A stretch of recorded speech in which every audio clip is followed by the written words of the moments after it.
Hi guys, Alberto here. You're watching the Bedroom Rocker YouTube channel, and today we are checking out the infinite sample sustainer within the TC Electronic Plethora X1. So this effect became available with the latest firmware update of the Plethora X1, and I've previously done a step-by-step video on how to perform that, but today we are going to focus on first the main differences between the standalone and the Plethora versions of the Infinite. Then I'm going to show you the basic functionality using all the factory tone prints. Then I'm going to show you how to create a custom tone print using the TonePrint Editor app. I'm going to show you a couple of my favorite tone prints, and finally move on to the review part. So grab a drink, sit tight, and let's go.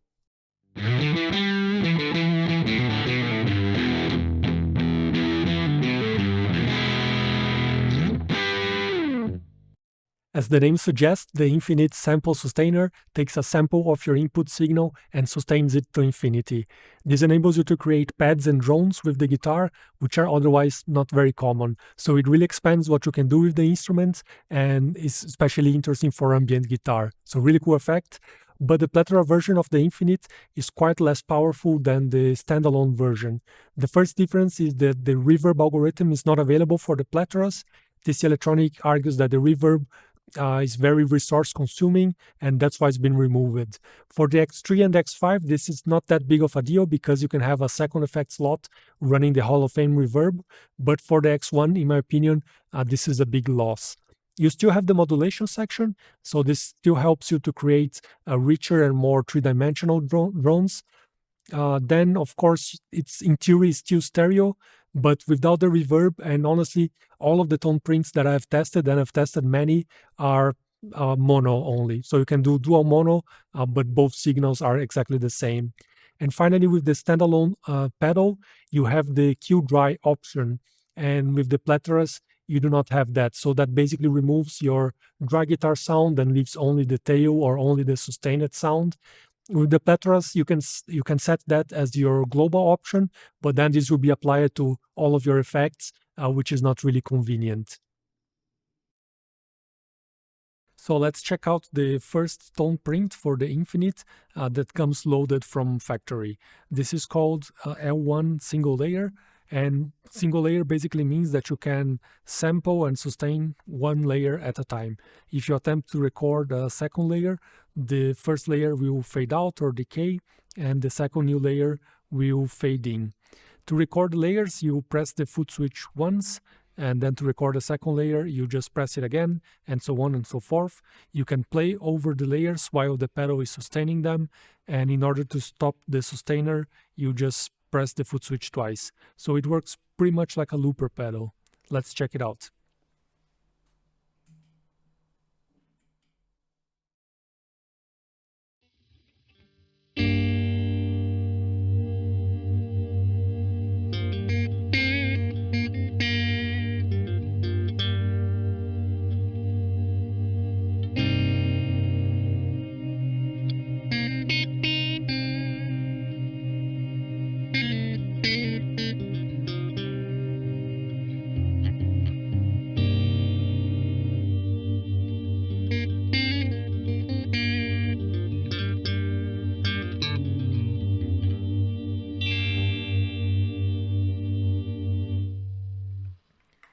In the pedal, we have three main controls, which are the volume. I have here set it at the maximum to help out my demo. And then we can control the decay and the fading. So this basically controls how fast the sample decays and how fast the new sample fades in when I record a new one. So let's play with those parameters now.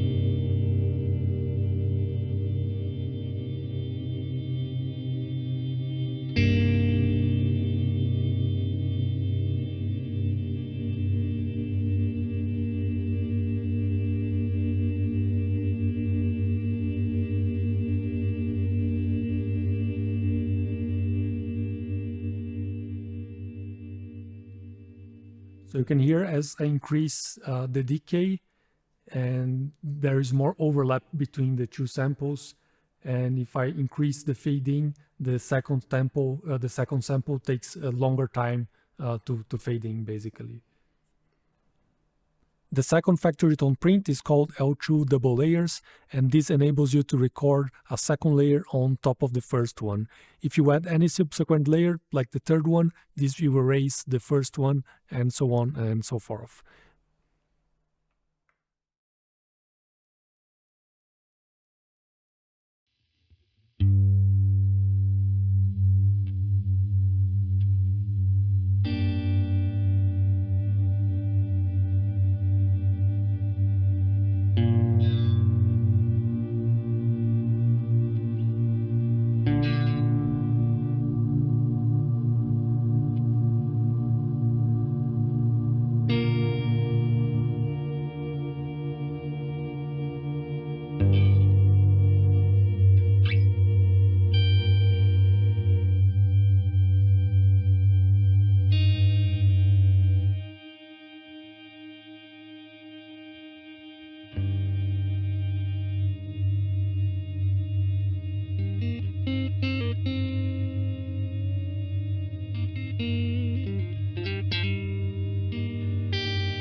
The third tone print is called L3 triple layers, and as you would expect, it enables you to record 3 layers. So I'm not going to demonstrate because it's basically the same.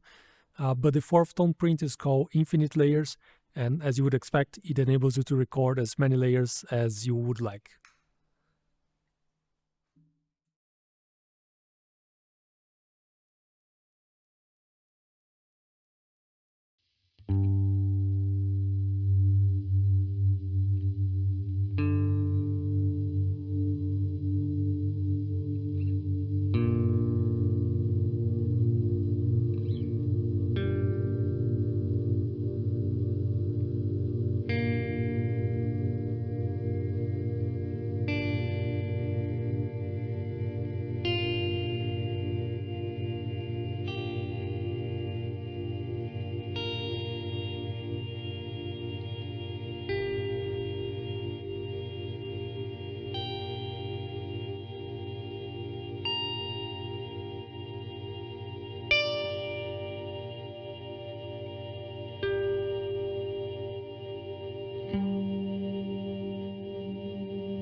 And you can also hear how Telecaster intonation is usually not the best.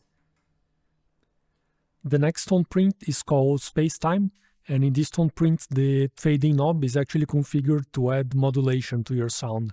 So it adds a very nice flanger to the sustained sound. At the same time, the decay knob is configured as a low-pass filter, which is quite nice to tame some of this bright metallic top end that the flanger can add. So let's hear how that sounds. This is a one-layer tone print only.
So let's now create a custom tone print starting by one of the templates, in this case the L1 single layer. I'm just gonna click on edit, and this brings us first to the infinite tab. And here we have first the decay and the fading parameters, which are the default parameters assigned to the knobs. And then we have a new parameter called infinite dump.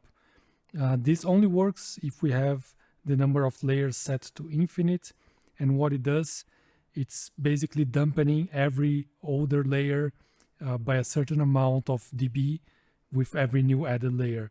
So if I set this, for example, to 5, with every new layer that I add, the previous layer got dampened by 5 dB. So to demonstrate this, I'm going to create a few layers without the dampening, and then I'm going to introduce it.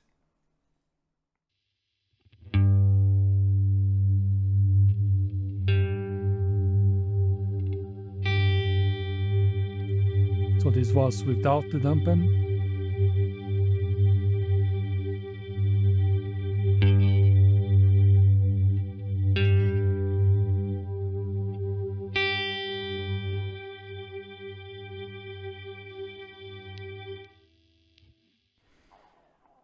So 12 dB is a bit extreme, but I think you got the idea, and is basically supposed to clear more sonic space for your newer layers by slowly washing away the older ones. I'm gonna switch this back to one layer, and next we have the filters. Here you can set these to bypass, low cut, low shelf, and high shelf, and this can help you to shape your sound a bit, and I think especially remove some boomy bass frequencies and some harsher treble frequencies. So just to give you an idea, let's play around with it.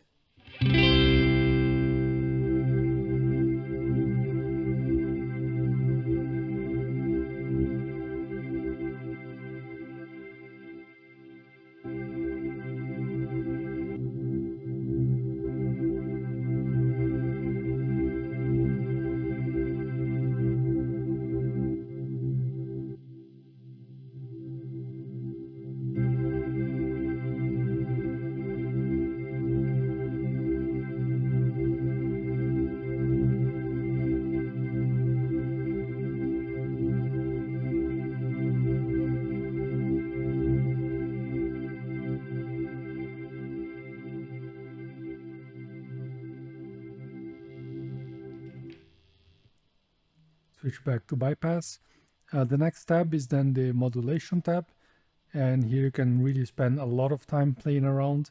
So here you can add a bunch of different modulation types like chorus, flangers, and vibratos. So I'm just going to create another layer and play around with it a little bit.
So I think you got the idea. There's plenty to play with, and some really nice sounds, some terrible sounds as well. I think the general rule of thumb is to balance the speed and the depth. So if you increase the depth a lot, then keep the speed low, and vice versa. But yeah, you can really experiment a lot here. Next, we have the mapping, and here is where you assign which parameter you want to have at each knob. And by default, we have the effects level, the fading, and the decay, but you can basically assign any parameter from any of the tabs to each one of the knobs. So from the infinite tab, from the modulation tab, so for example, it would make sense to assign the speed or the depth to one of the knobs. If you have a modulation heavy sustainer. And yeah, that's the idea. You can also select how you want the curve to behave. So if you want a more linear or exponential curve, and so on.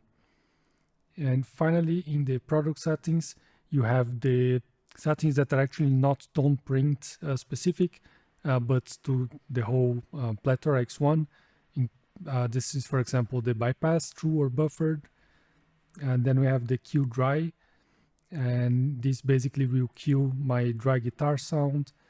And just to give you an idea how this sounds, you won't be able to hear my dry guitar sound, but you will hear the infinite sustain layer on top of it.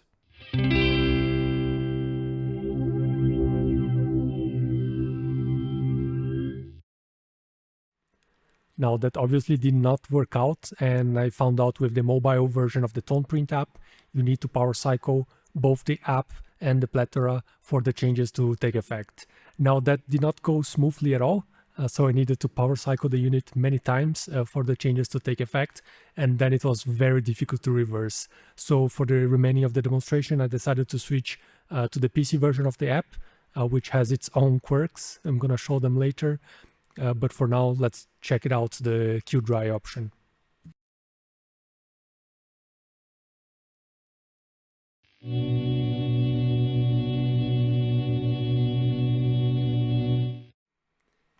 And finally, we have the parameter pickup enabled, which is a helpful feature preventing you from accidentally editing your perfect settings.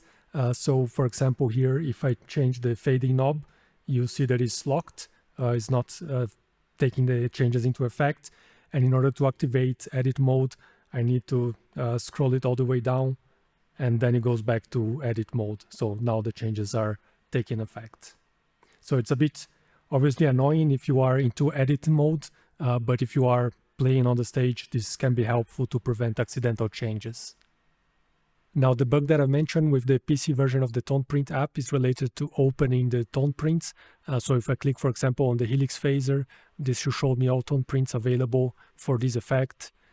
Same, for example, for the hypergravity compressor, but this is not working for the infinite sample sustainer. So if I click here, nothing happens. I've opened a ticket with this electronic already. They told me to restart my Plethora, reset it to factory settings, which obviously did not solve the problem because it's obviously a bug with the TonePrint app and not related to the firmware update of the Plethora itself. So they did not read my ticket at all, and I really hope this gets fixed in a future software release.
So let me know your thoughts on the sounds of the infinite sample sustainer with the Plethora X1. Make sure to drop a comment down below. Overall, I think this is a great sounding effect. It's a great addition to the Plethora series, and it definitely expands what you can do with the pedal. However, I have a list of complaints, and first is obviously the app, which is still extremely buggy. So for the PC, I couldn't open the different tone prints, and on the mobile version, I needed to power cycle the Plethora and the app so many times. There was this issue with the Q-Dry, and in between many connectivity problems with the Bluetooth as well. So it was really a nightmare to record this video, and it took me so much more time than it should have. So I really hope that this electronic fixes the software issues with the next firmware and software updates. And then finally, we have all of these removals, the reverb, the Q-Dry switch, and the stereo is not really a removal, but it's also not available, so I'm going to complain about it. And these are all very important features for ambient guitar sound. So I would really hope that they can be fixed as well with future firmware releases, although I'm not really sure if that's possible at all. So that's all for today. I really hope the review was helpful and fun to watch. If that's the case, make sure to give it a big thumbs up. And if you want to watch more Plethora videos, I've covered the X5 extensively in the channel in the past, and I have a full dedicated review on the X1 coming up next. Also, if you like bass, guitar, and gear videos in general, make sure to subscribe and hit the notification bell to stay tuned. Also, if you like what I'm doing here and you want to support the Bedroom Rocker YouTube channel, make sure to use my affiliate links in the description box down below. If you use them, I earn a small commission, and this really helps me to get the channel going and getting additional gear for making reviews like this one at no additional cost for you. So keep on rocking and cheers.